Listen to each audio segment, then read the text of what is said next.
My name is Burke from King Wolf Creative, also the co-host of the Pints and Putts podcast. Today we're going to be talking about this really cool golf course that I played down in Winter Park, Florida, called the Winter Park 9. I was taking a little vacation, not a golf trip by any means, not a trip for King Wolf Creative or anything, down to Florida with my wife. So I was looking up golf courses in the area, kind of near where we were staying. We were staying in Winter Park, saw the golf course and was like, hey, I know this place, and obviously had to go play because I've heard some really good things about it. It looked really cool. I think we as a whole here have become big fans of 9-hole golf courses. So the vibe of Winter Park golf course was just super relaxed. You had this tiny little clubhouse with some really cool merchandise in it.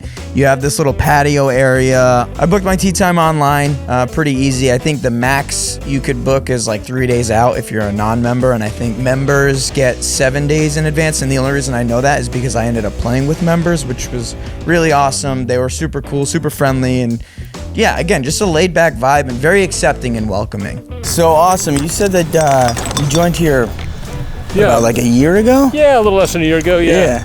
Awesome place. And you've been playing for about a year, too? You know, that's the thing. I been working my you-know-what off, and not a lot of time to play, but so I've been on average once a week. The biggest thing, getting out here, enjoying it, loving life, get to meet cool people like yourself, Burke. Yeah, and like you. Yeah. So how did you get into golf? Like what? Oh, my son-in-law bought me these clubs, actually. It was his clubs. Okay. He was a big player, and he graded up to some really expensive clubs, gave me these. He said, let's go play. This golf course vibe, feel, conditions, it reminded me a lot of Northfield when we went up and played Northfield this past summer up in Northfield, Massachusetts. Don't get me wrong, Northfield conditions are great, layout is super cool, but the conditions here were pure. That was just the best way to describe it. I mean, the greens rolled phenomenal. Everything was just cut nicely. The bunkers were beautiful. It was renovated 2016. The people who renovated it, they actually came in under budget, and they came in sooner than it was projected to be finished. One of the things that I really like about the golf course is almost every hole you cross over a road. There's only 3 holes that are on one side of a road that you don't cross. Every other hole you cross over a road. So 6 holes you cross over different roads, and it's just built into the, I want to say downtown area of Winter Park, but yeah, it's just on the outskirts of the downtown area with all the shops and all that stuff. You're playing in a community. It was really cool. The greens there are insane. The undulations, like, the greens are beautiful. They roll great. The undulation in some of these greens is crazy. And if you're not close to the pin, like if you're on the opposite side of the green, you're gonna have a bad time.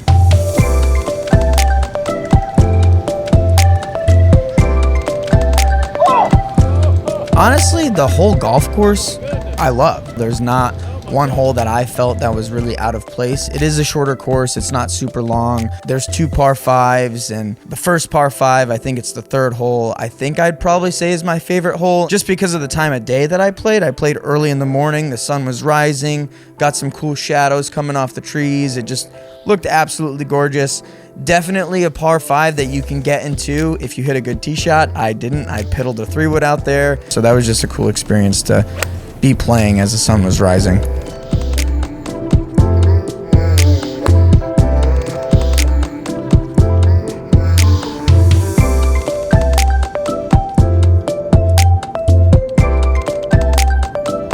Even though it's a 9-hole golf course, they also have what they call their back 9, which is this really big putting green. They've got 9 pins, so you can go around after your front 9 and go putt around with your buddies on the back 9, maybe, throw up some bets, whatever. So that was really cool. I did that myself, putted around in the morning, and then I went back after my round and putted around a little bit more. Had a blast with that. This golf course isn't overly long, and I did play the back tees, and even then it wasn't long at all. There's only 3 sets of tees, and I definitely think you could go around this golf course and play different sets of tees and play 18 holes, and you would get a little bit of a different experience. As far as tee box position, they were pretty much the same, but as far as distance, you would be getting different yardages. If I was to play 18 holes, I would have played 2 sets of different tee boxes, and then obviously you get the back 9. Playing this golf course would be a lot of fun to take a bunch of buddies to and just play all day. Play 27 holes, play each set of tees, and then, go play some putting games on the back 9.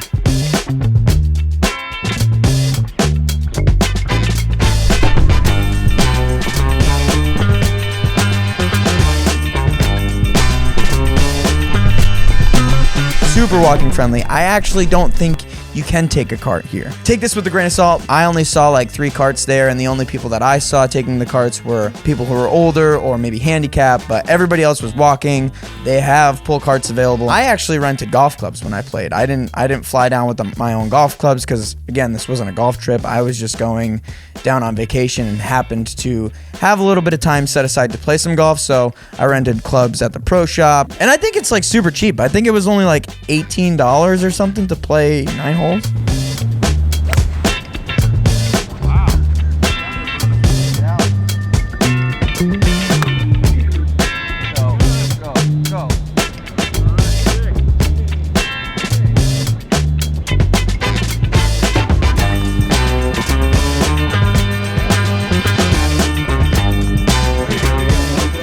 If you're in the area and you like Thai iced coffee, iced tea, check out Krungtep, I think it is.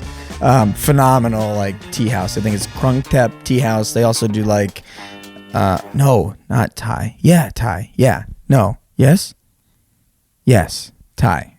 They also do sandwiches and stuff. Hunger Street Tacos, I think it was. I mean, these were not exactly near the golf course, but like there's so much good food and drink and everything in Winter Park. A lot of cool coffee shops. There is that downtown area with all the shops and stuff and some more restaurants. I didn't get to experience all of it, but I felt like it was more on the ritzier side. And then as you kind of like left and got into the outskirts of the city, it was a little more hipster, if you will. A lot more like small shop, local shop. I feel like I didn't get the full Florida golf experience, but like this was a very cool experience to have. And if you're ever in the Orlando area and you're planning a golf trip, like, just go play this golf course. Just an experience to be had. You know, you can go down there, you can go play all the resort golf courses, all that stuff, high-end golf courses. This is one that should definitely be on the list if you're going down there.